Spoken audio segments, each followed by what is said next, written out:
Rightio. Hello, everybody, and welcome to the first ever Herald's live stream. So, I'm Clint, and I'm joined by Luke. How you going? How's it going, everyone? How you going, Clint? Lots of hobby done today. What about yourself? Lots of napping. I did a bit of hobby. Fair enough. Fair enough. Napping can be a hobby. Yeah. So yeah, primarily why we're here today is for the draw for the 2017 Australian Age of Sigmar Masters. So we're going to be doing drawing each pairing out of a container at random, the old-fashioned manual way, and then we're going to be talking about their lists. Yeah. For that matchup. So I imagine, though, that we'll probably have to do the first scenario. Yes. I think it's probably, Yep. Yeah, probably what we should do first. Yep. Okay, so give me half a second because I did this around the wrong way. Old school ice cream container that up until 20 minutes ago had zombies in it. So scenarios in there. I know. Just getting straight to it, aren't we? Okay, so the first scenario for the 2017 Australian Age of Sigmar Masters will be, I'm not sure if that's focused enough. Star Strike. Star Strike. Yeah. Nice. So that could be interesting. It could be very interesting because for some of the, especially for some of these lists that are coming, that are quite static, I guess you could say. Yeah. Yeah, so I'll throw all of the participants into the container, into the Magic Herald's matchup machine or something. I like that name. Magic Herald's matchup machine. Yeah, that's cool. If I ever have to do it again, I'm just going to write it on the side. Definitely. Okay, so they're all in there. Lots of names of really cool players and stuff. Cool. So who is it? 1, 2. Okay. So the first matchup is, if I hold it up the right way, Matt Campbell. Matt Campbell. And Gemma. Oh. So Matt and Gemma will be the first matchup. This will be interesting. Okay, so I will now get the lists up for those two, and we'll just have a bit of a chat about that. Give me half a second.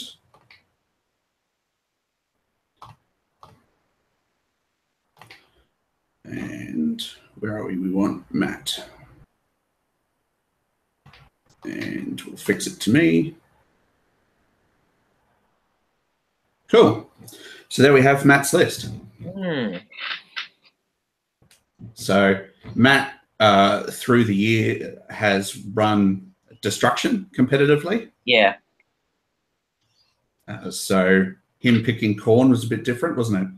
Yeah, but I guess with all the changes to Destruction, he probably didn't feel his list was as strong as it used to be. So time for a change. Yeah. So as you can see in the list there, we've got the old Wrath of Khorne. This fairly standard blood secretor there with the Brazen Rune, which is always going to be handy for him. Yeah.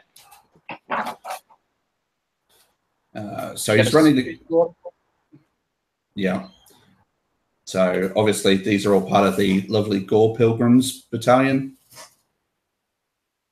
I say lovely. I mean, yeah, it's a pretty good battalion. Yeah. Lovely for you. Why? Yeah. Why is it lovely for me? I'm not a Khorne player. Well, not you, but for everyone else. For you, the person playing it. As you're running. Yeah, fair enough. Cool. So then we've got 2 Mr. Whippies. Yeah. To make things run fast. I'm going to put money on the things that they're making run fast, being those 2 big units of bloodletters. Yeah, I think so. Mm.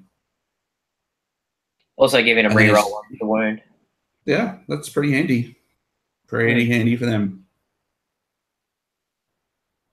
Then we've got 10 Flesh Hounds, and then the Blood Warriors and the Blood Reavers. They round out the Gore Pilgrims battalion, don't they? Yeah. The two model corn units. Yeah. Yeah. Cool. Yes. So what do you think of this list? It's very strong. It's got lots of mortal wound potential with the 2 units of 30 Bloodletters and the 2 Slaughter Priests. Also with the Wrath of Khorne Thirster in there, he's got his D3 mortal wound breath as well. Mm-hmm. The Gore Pilgrims formation is really strong, probably one of the strongest formations in the game right now. Bloodstokers with the Wrath of Khorne command ability, making those Bloodletters pretty much guaranteed to get turn 1 charges if he wants to deploy and play aggressively with them, which that's how you want to play Khorne, I guess. So, yeah, very, very strong list, very fast list. Lots of anti-magic in there as well, which is going to hurt some of those Zinch players. Yep. Cool. Yeah, it looks like a very fast, very aggressive list, which kind of fits with the way that I think Matt plays. Yeah. Okie dokie. So we'll just go and pull up Gemma's list now.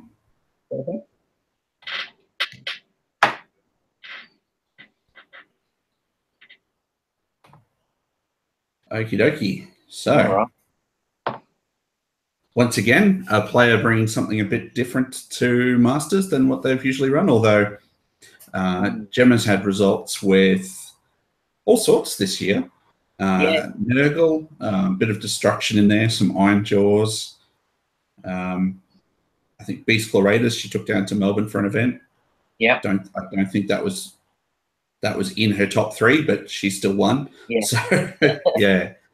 Yeah, it was interesting to see she took Stormcast eventually, even though she's been playing predominantly, Iron Jaws and Beast Claw Raiders, which Iron Jaws definitely got a lot stronger too.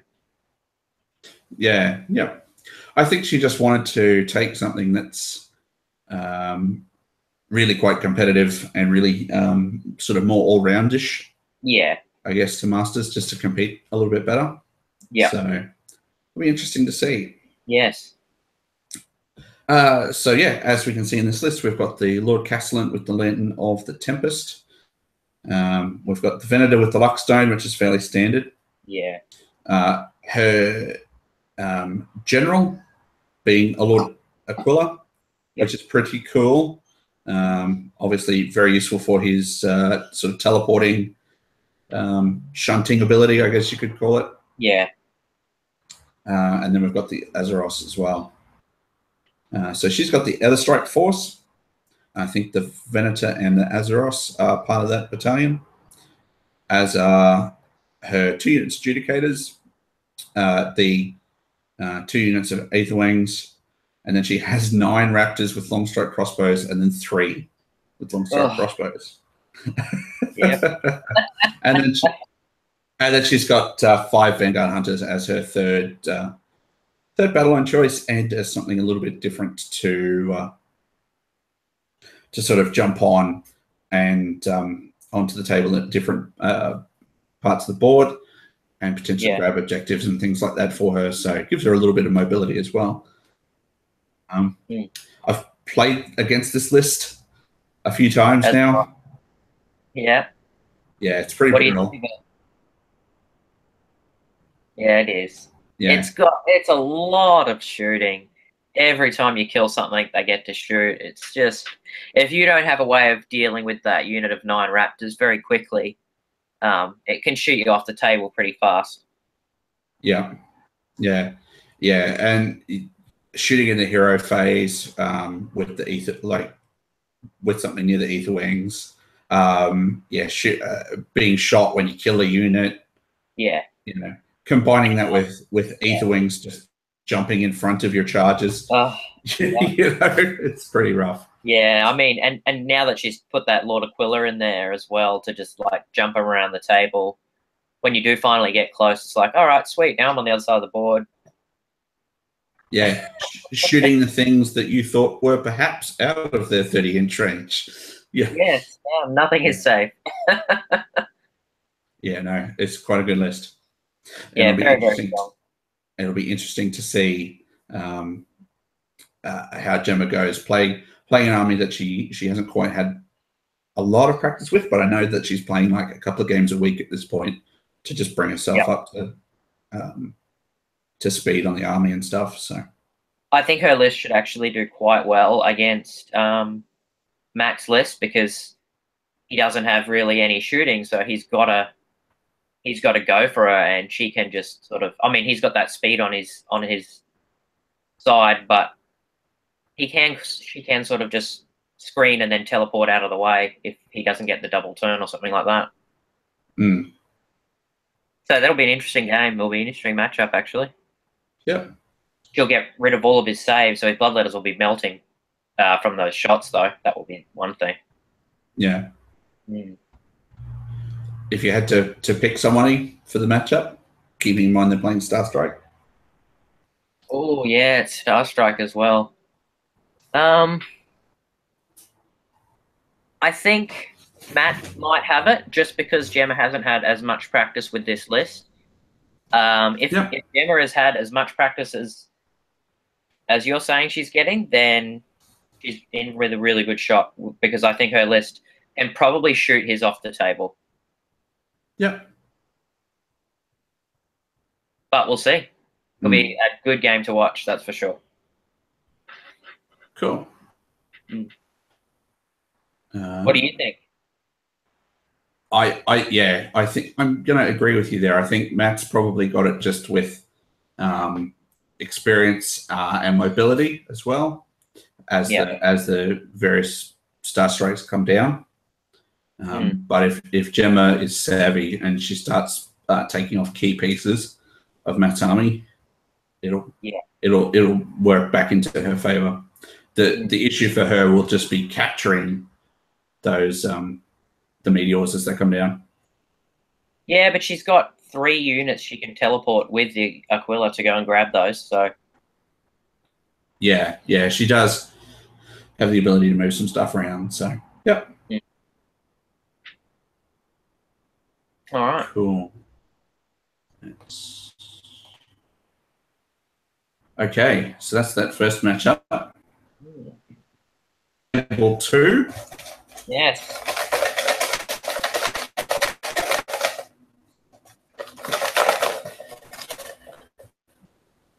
So 2. Okay, so Tim McDivitt. Tim McDivitt and his Stormcast. And Matt Gammy. Matt Gammy. This will be a good one to watch. Yeah. So they play all the time. Yes. So this could be very interesting. Yeah. Give me 1 second and we'll just get the lists up.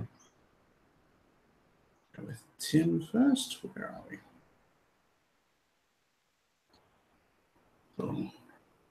Thank you for bearing with us, guys, as I just figure out how all of this lovely live stream stuff works. There we are. Brilliant. Oh. Go. There is Tim's list. Mm-hmm.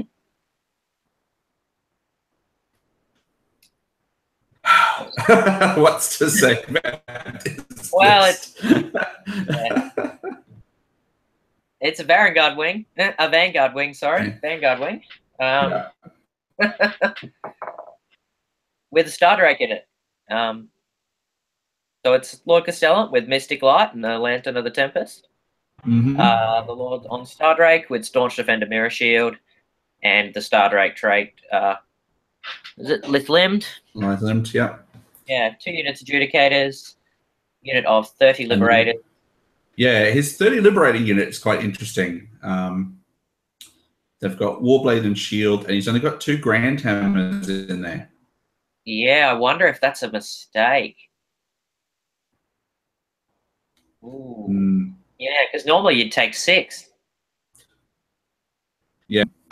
It's quite, yeah.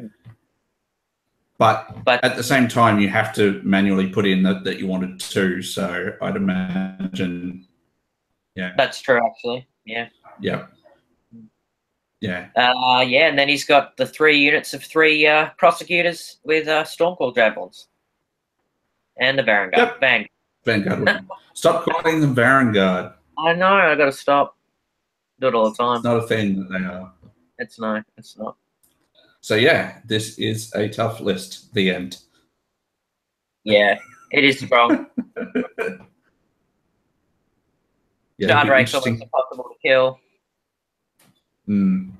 If you can get to him through all the Liberators. Yeah, yep. I think it's one of those lists you've just got to try and kill as many all those prosecuting units as if you can, and then hopefully stop the Liberators bouncing around. But you've got to get through the Liberators to get to the prosecutors. That's true. Yeah. So, yep, quite a strong list. It's a fairly standard sort of list at the moment. Yeah, it is interesting. He's only got 2 characters though. Yeah, I think because he took the Star Drake. Yeah. He didn't really have as much room for, having a Lord Celestin on foot and those kinds of little additions that you make. Yeah. Yeah.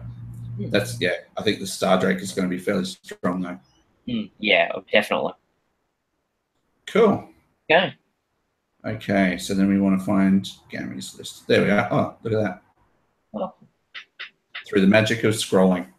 Yeah. So Matt's bringing Bone Splitters. Yes. So he's done pretty well with them all. Yeah. I was wondering actually because Matt's done fairly well with both Bone Splitters and Wanderers this year. Yeah. So I was wondering what he would bring, and he elected the Bone Splitters. Yeah, it's quite an interesting list. It has the Rock in there, as you'd expect. But he's got a bunch of but he has a bunch of Bourboin Maniacs as well, 2 units of 10, which is quite interesting. And a couple of big stabbers as well, which is interesting as well. Yeah, I really like this list. The Maniacs are so fast. Really good for getting on objectives. They get a lot of attacks in your turn because they get to pile in twice. And with all the buffs you can get through the Bone Splitters magic spells, with the extra movement. Yeah, really, really strong. On top of Cunning Ruck shooting from the Arrow Boys. So. Yeah, he's got stuff that's just going to shoot you off and then also be in your face at the same time. So he's got the best of both worlds there. Yeah. And I like seeing the big stabbers in there to try and deal with that. Like, for example, that unit of 30 Liberators that's going to be rocking a 3-up save at the least. So. Yeah. It'd be very interesting. Yes, it is. I don't know the Bone Splitters quite as well as I possibly should to properly digest those the command trait and the artifacts, but I think the rest of the list is going to be quite interesting. Yeah. Cool. Who do you think?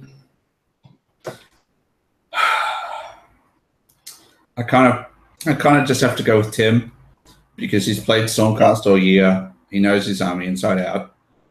And the Vanguard wing is a very strong list. Yep. Although, I'm going to have to go with Tim on this one, just because I think the stuff that Matt's got to sort of benefit him getting rid of that Star Drake is counteracted by other stuff that Tim's got. So. Yeah, like Mirror Shield and stuff. Yeah. Yeah, I think it's going to be a pretty uphill battle for Gammy's list to deal with Tim's, just because, Vanguard and the Star Drake is just really hard to deal with an army that doesn't have a lot of rend or mortal wounds in particular. You really need mortal wound output to deal with all those saves. Yep. Right, yeah. Okay, let us do the next one. Mm-hmm.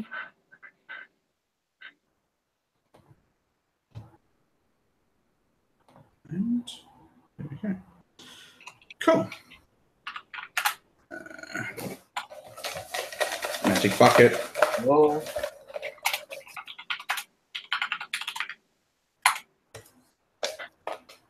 One, two.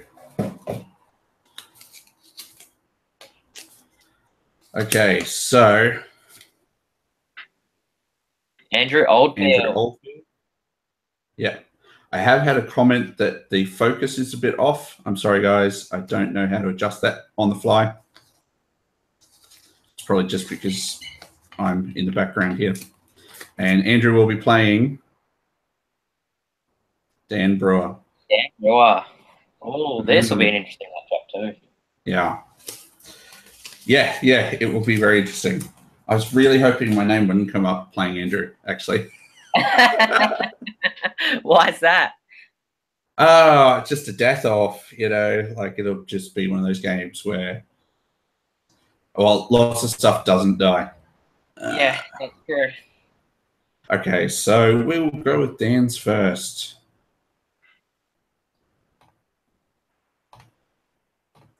Cool. So, as we see here, Dan is running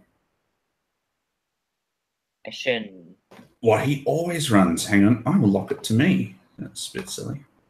There we go. Cool. Yeah, Dan is running Eshin, which he's used all year. Oh, no, he's used Tomb Kings at CanCon, actually, doesn't he? Yeah, and he's run like mixed Skaven, but predominantly Eshin in his mixed Skaven. He does love his whoosh capes. He does love whoosh capes. So, yeah, Eshin army, lots of Night Runners and Gutter Runners in here. Yeah. He's got the Deceiver, which has the appropriate trait, Cunning Deceiver, and the Talisman there. Then he has a second Deceiver, which is interesting. Yep. He has 2 Assassins. And then 2 Allied Plague Priests, which is interesting. Yes. Nice little bonus from that. Yeah. Then he's got the unit of 40 Night Runners, the 2 units of 20 Gutter Runners, and 40 Clan Rats. So he's got a lot of bodies there. Yeah. His only real issue is his bravery. Yeah. But that's why you have lots of models. Yep. Lots of models, lots of units.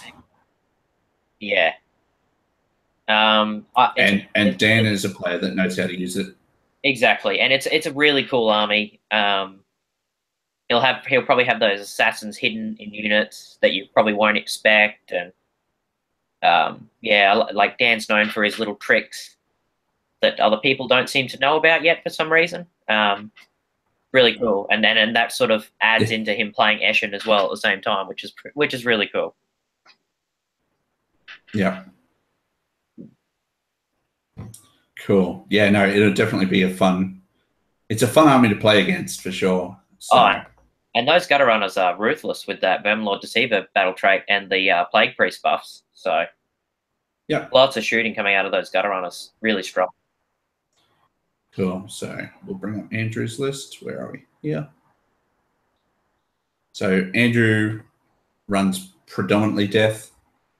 He ran, I think, Stormcast at RCGT this year. Yes, he did. But yeah, 90% of the time he's just run Death. And he knows how to use them very well. Yes, he does. And he knows how to make lists that don't die. Oh, yep. Yeah, yep. Oh dear. So he asked me if I was bringing Manfred because we decided between us that we needed one Manfred there.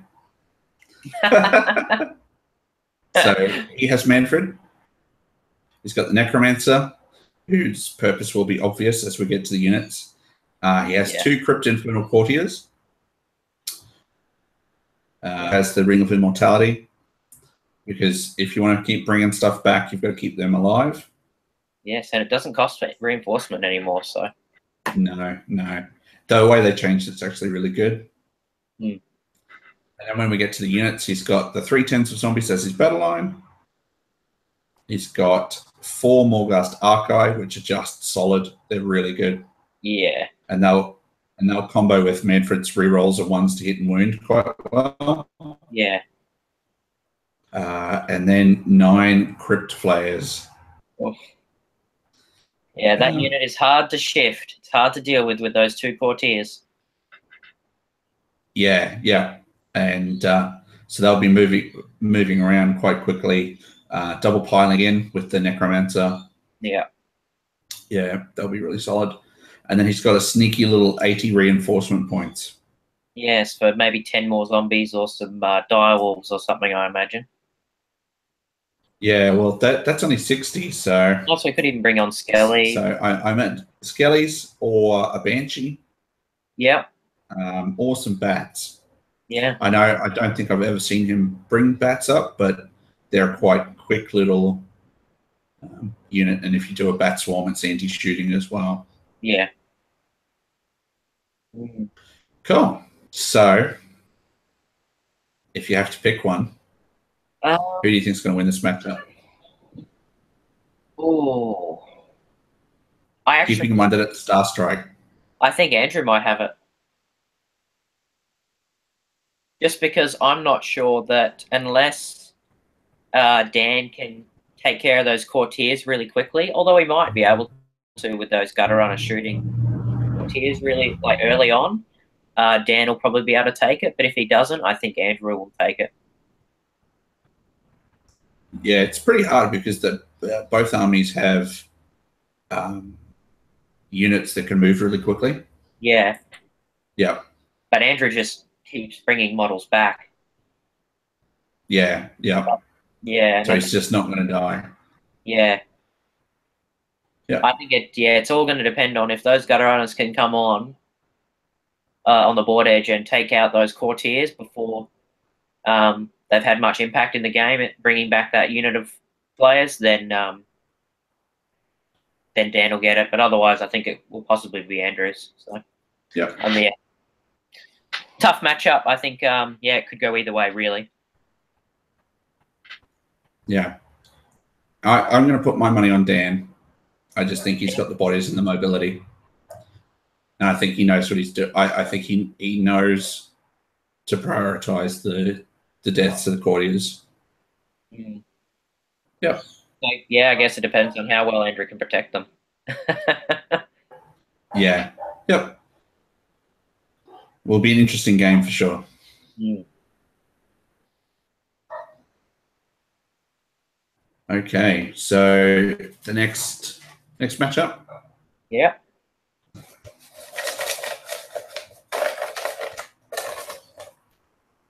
Magical Herald's matchup machine. And 2. Love that name. So I have to try and open these to the camera and make sure that they're the right way up. Yeah. So we have this guy called Luke Taylor. All right. Yeah. And he is playing against Hayden Walker. Hayden Walker. Oh. Oh, no. Yeah. Okay, is the camera going to focus back on me again at some point? No. Now I'm out of focus a lot. Yeah. Yeah, cool. Well done. Well done, camera. Won't matter in a moment because I'm going to share the screen. Yeah.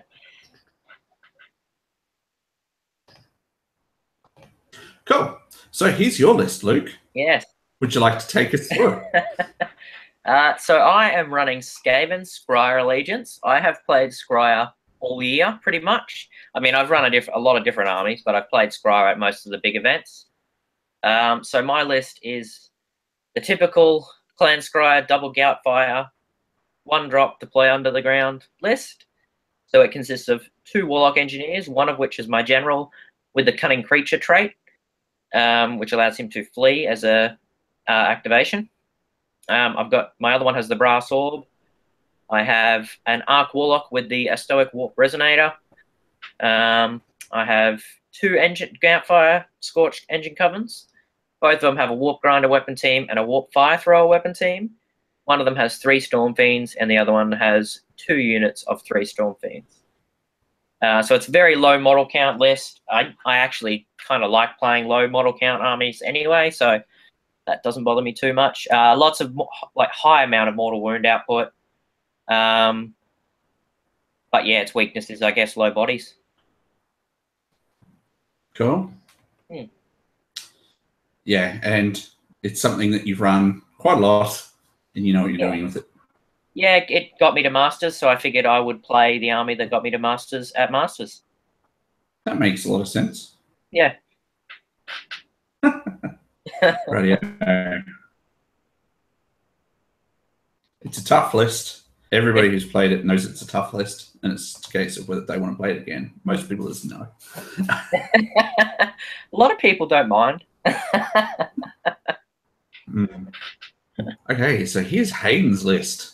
Yes. Order Draconis. Wow. Yeah. It's awesome. It is awesome, and he's played it a lot. Like, he loves his elves. His army looks really cool.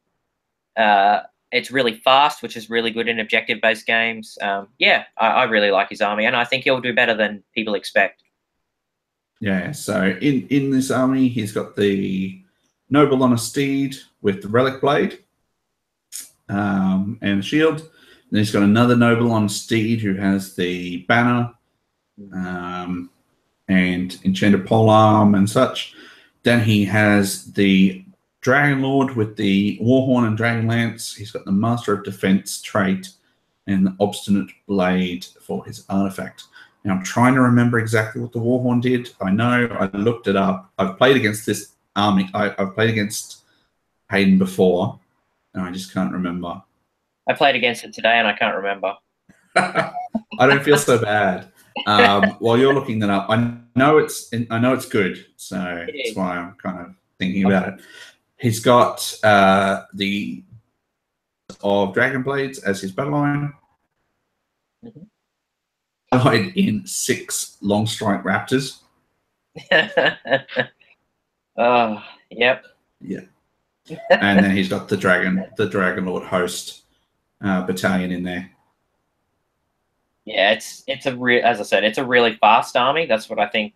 That's one of its huge strengths. That Raptor allied unit in there is really good for maybe like parking on an objective and just pew-pewing for as long as you can. Dragon's super fast and super powerful. Gets lots of rerolls. Really good. Really strong list. Yeah, it is super fast. I think I played it at an event up here in Toowoomba forever ago.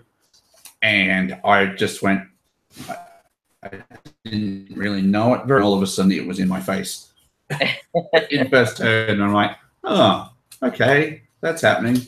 And needless to say, I lost that game. So if we play again, Hayden, that's not going to happen again. No, not going to happen. Not going to let it happen this time. I'm not going to let it happen. He's not going to surprise me again because I know what it does. That's as much. That's as much as I'll promise. Yeah. Okay. Sorry, I'm just trying to make sure that all these pairings stay together. Cool. So I'm going to ask you this question, but I'm pretty sure I know the answer. Who do you think's going to win this matchup, Luke? Unfortunately for Hayden, I don't think his army has enough wounds to deal with the mortal wound output from my army, considering he doesn't have a save against mortal wounds at all. Yeah. That's purely the only reason. Hayden's a really good player, but I think my list just has the goods to beat his in the matchup. Yeah. And I can just pop up on the objectives after they come down. I can sort of make him waste a whole 2 turns, and then come up. So. Yep. Cool. Yeah, I have to say, I probably and backing you on this particular one. Yeah. Cool. That's no disrespect to Hayden. He's a good player. No. So yeah. Cool. Back. Yay, focused. Great. Cool. So right, Harold's Magic Matchup Machine. 2.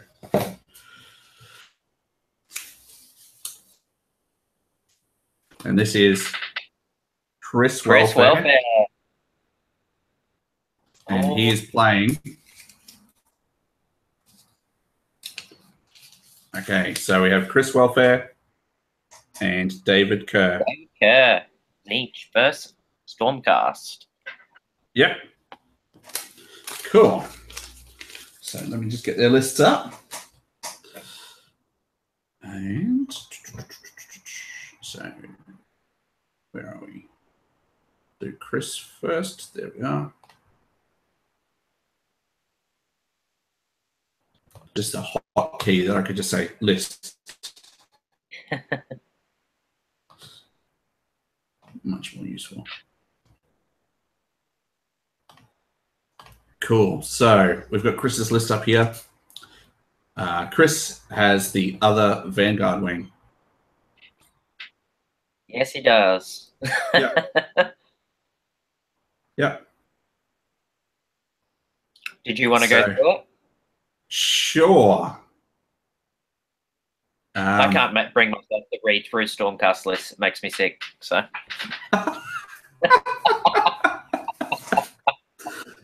Oh dear, dearie me. That's bad. That's bad. Okay, so we have the Lord Celestin on foot with Storch Defender and Mirror Shield. No surprises there. We have the Relictor with a Sigmar Pendant and Blessed Weapons as his prayer. We then have 2 more Relictors with Lightning Chariot. And then we have a Celestial Hurricanum Wizard Wagon with the dude on top allied in. So a lot more heroes in this particular Vanguard wing. Yeah. Yeah. We have the 30 libs with 6 Grand Hammers, as you'd probably expect.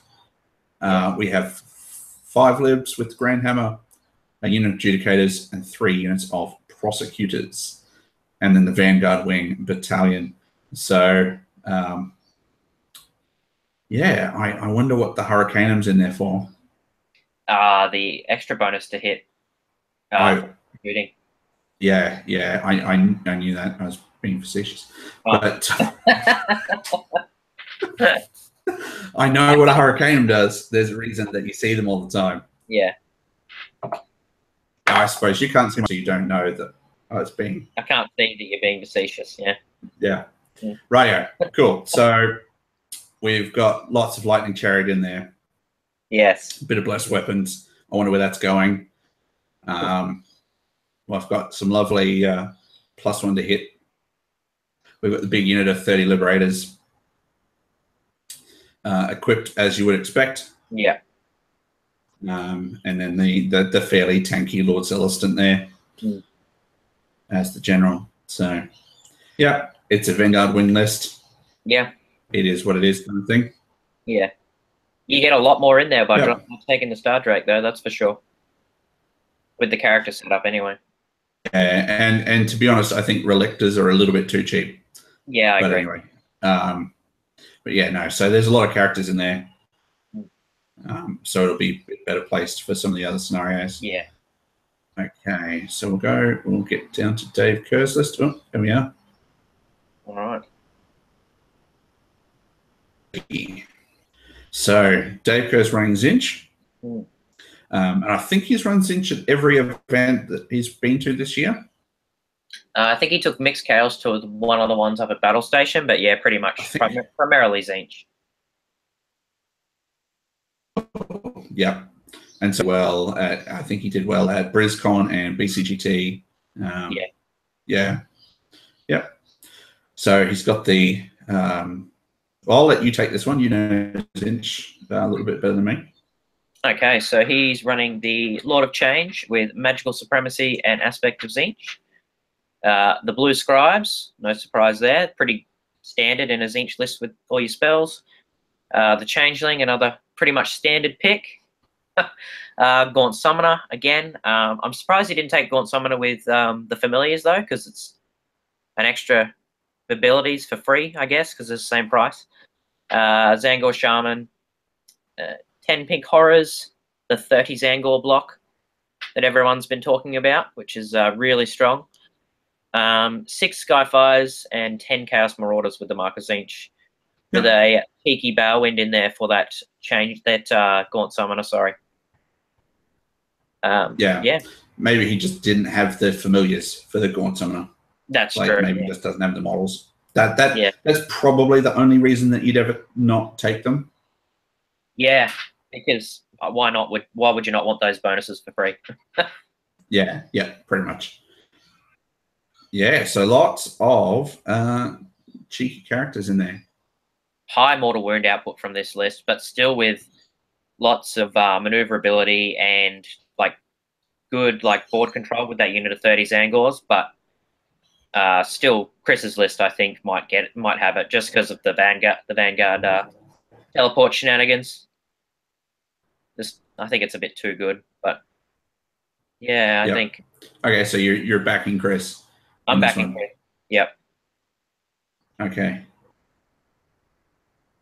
Yep. I'll back Chris.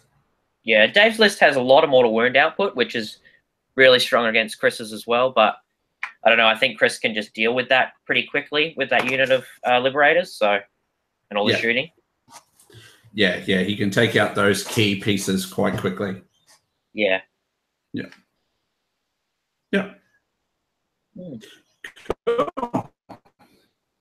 Yeah, it's going to be an interesting matchup. Yeah, it will. I'm pretty sure I've said that after every matchup. I think they're all going to be pretty interesting matchups. I'll try and stop saying it. I'll just preface all of them with they're going to be interesting. Yeah. Cool. Okie dokie. Now we're getting through them. Yeah. There's a lot less paper in the matchup machine now. Okay, so 1, 2. Alrighty. Okay, so we have Ashley McEwen. Ash McEwen. And there we are. Thank you, camera. We have Liam Burnett Blue. So Ash and Liam. Wow. There's been anytime you'd like to, camera. Unfocused. There we go. No? Yeah. No. Doesn't matter. Okay, cool. This can be the thing that we improve on next time. Yeah. We had to have something. So it's already amazing with just us on it, so we've got to have something to fix up for next time. Yeah. So let me just lock the list. Ash's list there. So Ash playing Iron Jaws. He does have the best Iron Jaws icon. Has played them fairly consistently through the year. Yeah. I know he played a little bit of Zinch towards the end of the year, but has come back to the Iron Jaws. And Gordrak. Yes, he loves Gordrak, so I'm good with that. Yeah. So we've got Gordrak, a Mega Boss with Destroyer, War Chanter with the Boss Skewer, a Weird Knob Shaman. Then we've got an Iron Fist, and we've got 10 Orc Brutes, 2 units of 3 Gorgrunters, 10 Ard Boys, and then he's allied in some Cave Squigs. Yeah. I think he had points left. And that's what I'm thinking too. I don't see any other reason for them. Other than to make when he puts them down and people go, what are they for? Yeah. And he gets to play some mind games. Yeah, he's just, yeah. Yeah. What are your thoughts on the list? Oh, look, it's good. It's an Iron Jaws list. They only got better, I think, with the new General's Handbook. And Ash knows what to do with them. He knows how they work. He knows, he knows them back to front. Yeah. And as much as people like to rag on Gordrak, I don't think he's ever done. I don't think he's done badly for Ash in the past, so that's obviously why he keeps using him. Yeah. Yep. Yeah, and then the weird little cave squig edition just to kind of put people off a little bit. Maybe, just keep him back behind a little objective grabber or something, I guess. Yeah, something weird. Yeah. Yeah. Yeah, I will have to ask him why. Yeah. Yeah, no, I like the list. I think it's pretty standard sort of Iron Jaws list, aside from Gordrak. But Gordrak's command ability is really good. So yeah. And as you said, Ash has used Gordrak a lot as well. So he probably knows how to get the most out of him by now. So Yep. Yeah. Cool. And then we'll go to, where are we? Liam. So Liam has taken Nalroot allegiance. I didn't even notice that. That's awesome.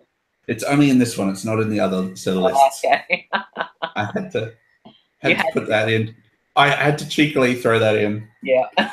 They'll get a laugh out of it, and as will a lot of others. Yeah. So he has Nalroot. True Lord Ancient with Nald Warrior, Briar Sheath, Spirit of Deathly with Okanama, and Branch Witch with Acorn of the Ages. He's thrown the Lawmaster in there, as you do. Yeah. He's got 2 10s of Revenants, Triads, and 2 2x3 Kenneth Hunters, one with size and one with bows. I have the feeling that this probably will be the last hurrah for Liam's Nalroot. Yeah. And I know he's looking at other things, so. Well, he's been playing Death as well, hasn't he? Yeah, he's not as enamored with Death as he has been with other things. I know he's looking at other Sylvaneth combos and stuff like that, but yeah, I think this is like a send-off for Nalroot. Yeah. Yeah. Cool. So for Starstrike, who do you think is gonna take it? Not too sure on this one. I might go with. I'd say I'll go with Liam on this one. Just the mobility, just the fact that he can do teleporting with shenanigans and jump on the objectives. Yeah, if he can hold Gordrak at bay, definitely. Yeah, that's fair enough. Oh, I agree with you on that one. He has in this specific scenario, he just has the tools, I think, to do some funky shenanigans and get the objectives. Yeah. Yep. Yep, definitely. Cool. But it's really good to see like both these guys are playing like they've diverged off and have played other things towards the end of the year, but they've come back to their first loves almost, and we've seen a little bit of that actually. Yeah. Yep. Cool. There we are. And now I'm in focus again. Clearly, I just need to turn it off and on. Yeah. So this is getting quite empty now. Oh. I'm just trying to remember off the top of my head who we haven't drawn out yet. So myself, Chris Tott, Anthony Macro, and I'm forgetting somebody, and I feel really bad because that person is going to feel very unloved. Dan Say. Of course it is. Beards. Rightio. Okay, so let's see which of those 2 names from that list are coming out of here. 1. No. 2 came out at once then, so we don't want that. And that's 2. Okay. So we have Chris Tott. Ooh. And Dan Say. Okay. Rightio. So Chris, I have 60 skinks versus Dan Beards Say. Although he does not have 60 He skinks. does not have 60 skinks. He has let us all down in our hour of need. I'm very disappointed in him. He's betrayed his. He has betrayed his skinks, and has chosen to bring this monstrosity instead. Yes. Look at all those units. Yes. When I was doing these slides up, his text was the smallest out of everyone, so I could fit it all on the page. Right. Yes, there's a lot of units. So, as you might have noticed there, he has the Fate Sworn Warband, which is the Ever Chosen book. You don't... I haven't seen it too much, but I think because of the pricing on it, I think it's making a comeback. Yeah, I think we're going to start seeing it pop up a lot more. Yeah, just because it's so cheap. Yeah. So he has the Lord on Demonic Mount with the Lord of Terror command trait, which is affects bravery. Yep. Yep. Mark of Zench there, his artifact, Idolatrous Placard. We've got the Sorcerer Lord there, who's on a steed as the banner of the Demagogue. Oh gosh, what does that one do again? It also affects bravery. It gives them plus 2. Okay. I'm fairly certain. Interesting. Yeah, so he's got a... Yeah, okay. Yeah, plus 2 Very bravery interesting. to all friendly units within 8 inches, slaves to darkness units. Yep. Cool. And the other one, Ward save. Yep.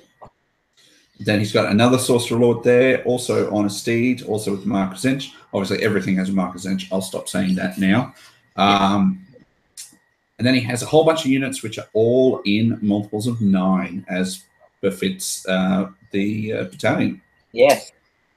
So he has 18 Chaos Knights. That's a scary unit. Which I kind of like choked on my coffee as I read this list, because I'm like, oh, that is going to be awful to deal with. Yeah. It's going nowhere. No. 2 9s of Marauder Horsemen, 18 Chaos Marauders, and then 2 9s of Chaos Marauders and a War Shrine. So, yeah, no, lots of units, all benefiting from the battalion, which is it's to do with saves. I know that. This is what happens when I read it all like 2 days ago, and yeah, and it also gives everything that's damage 1 an additional rend. That's right. Yes. Yeah. If they're in the multiples, yeah. Yeah. So pretty good, pretty tanky little army, but also it's going to do some damage just with that extra rend, which is something that Chaos doesn't have a lot of. Yeah, I think that will. Well, it won't take people by surprise, but it just amplifies the damage of his army by a lot. Yeah. Yep. No, so very, very interesting list. Yeah. Yeah, and it's worth noting. It's definitely one of the strongest lists at the event, for sure. Yeah. And then we have Beards. So this is Dan's Dispossessed list. I'd be very, very disappointed in him if he didn't bring Beards to Masters. Yeah. He's played them all year, I think, without exception. I think he's just played Dispossessed. So he knows them very well. He likes to shout Beards. He does. He does. Is he going to have a beard this time? I heard he was growing a beard. He's growing a beard back, yeah. He had to get rid of his magnificent beard earlier in the year, but no, he's growing it back specifically so he'll do well with this army, I believe. I think that's it. That is the word on the street. Yeah.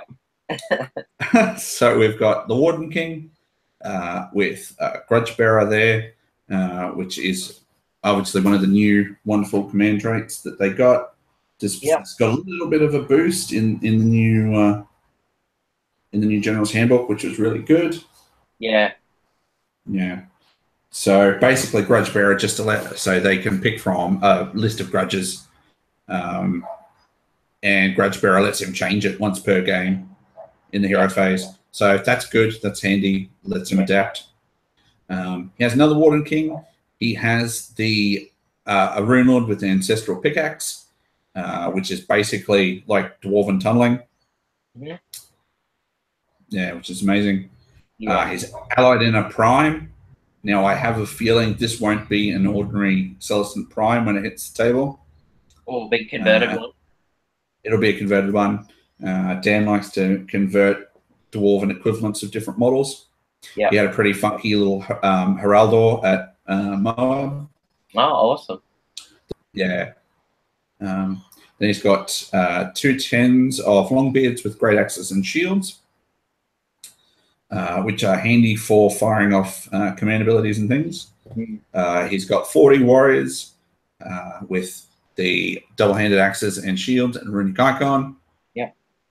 30 Iron Breakers and 20 Iron Drakes. So there's a lot of ignoring Ren 1 there. Yeah. Yep. And quite a few bodies on the table as well. Yeah. It does have quite a few bodies for for what I would have once thought as a bit of an elite army, but no, those Iron Breakers are going to be hard to shift, and Iron Drakes are going to do lots of damage. The Drake guns are quite good. Yeah, and having the Prime to sort of hold up in the sky and bring down a bit later on too is really handy. Yeah, he can bring it down where he needs to be. So, very good. Okay, who do you think is going to take this one? I'm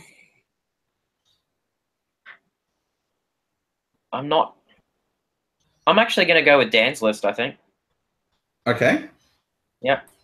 Just because it looks super survivable. Having that Prime in there is super handy, I think, in this scenario in particular as well. Yep. Like, bring him down after you find out where the objectives come down. I really like Dan's list. And from reading through the Dispossessed stuff recently too, they've gotten a lot stronger. That army's not going to go anywhere too quickly either. So yeah, being able to ignore Battle Shock on like 1 to 3 or something. Yeah, 1 2. It's rough. It's so rough. And then being able to change that grudge depending on his matchup too is really good. Yeah, no, that's going to be handy. You know, you can change it late game to do stuff that he needs to do. Yeah. Cool. I'm actually going to go against you with that. I'm going to go with Chris. I just think, considering it's Star Strike, got lots of fast-moving stuff in there. He's got the Knights and the Marauder horses and things like that. Yeah. The Knights are super survivable. And I think, I think he might be able to just maneuver a bit more effectively than Dan to play the objective game. Yeah, and I guess it also comes down to where the objectives go. Yeah. It can all go really well or really badly depending on that. Yeah, that's true. Yeah. No, there you go. And that brings us to the final matchup. Yes. Which I'm not even going to really randomize out of here because it's going to be one of them is going to be Anthony Magro. And it's quite cool that I got left to last, but it wasn't on purpose, obviously. So yeah, Anthony and myself.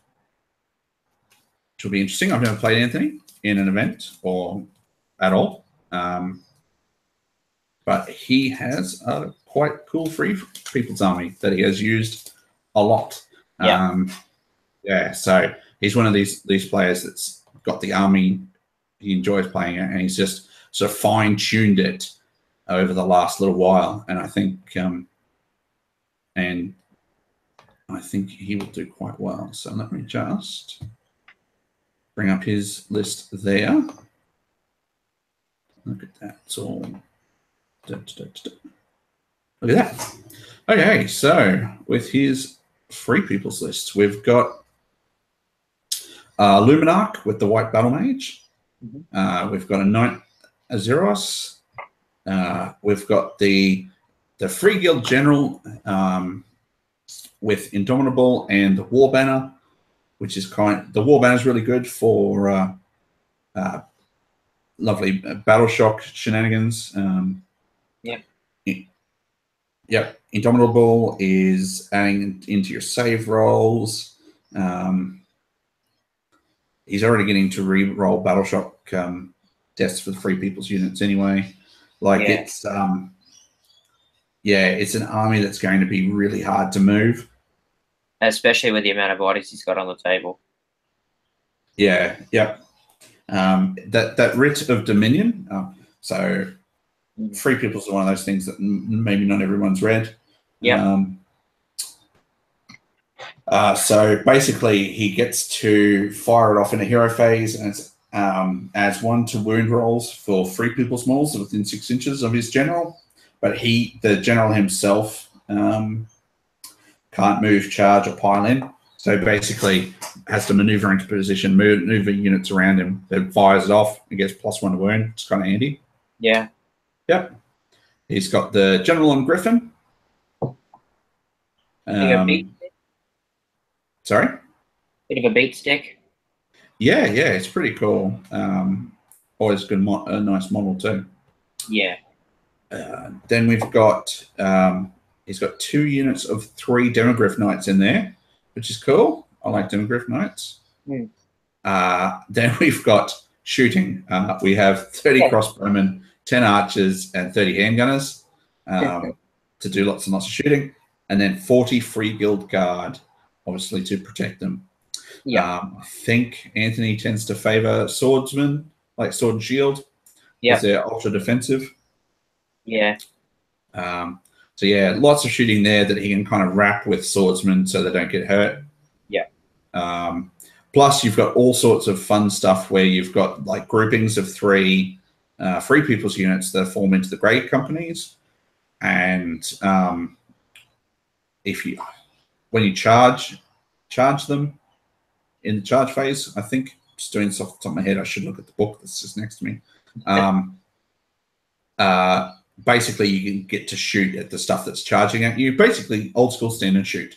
Yeah. And some of his units already did that, and then this extra Great Company stuff on top is pretty cool. So yeah, reminds me of old school Empire armies. Yeah, definitely. How it all kind of worked together, and it all waited until you were up in its face, and it shot the crap out of you, and then just chopped you up with halberds and stuff. So yeah, the strength is in the ordinary men rather than the characters. And then my list. Yes. Which I just went past twice because I'm good with computers. Yeah. Okay, so it's a little bit of a different death list than I normally run. Folks who know me will know that I love Manfred. He's not in this list because Andrew is using him. And there can only be one, let's face it. There can only be one. It's never Highlander. So we have Neferata and Arkan, the 2 other Mortarchs. And we have a Lord on Abyssal Terror with the Death Lance and Shield and Curse Book. So even though he went up in points, his double movement spell is really quite good. You've got Neferata for her neg 1 to hit command ability and her Ignore Rend spell, and Arkan to fire off the important spells with his +2, and also hopefully across the event at some point I make something disappear with Curse of the Years. It hasn't happened yet. I think the most I've done with it so far in all of my games with the Arkan is about 3 mortal wounds on the trot. So it's a far cry from wiping any unit. So yeah, we'll see. Hopefully I get lucky.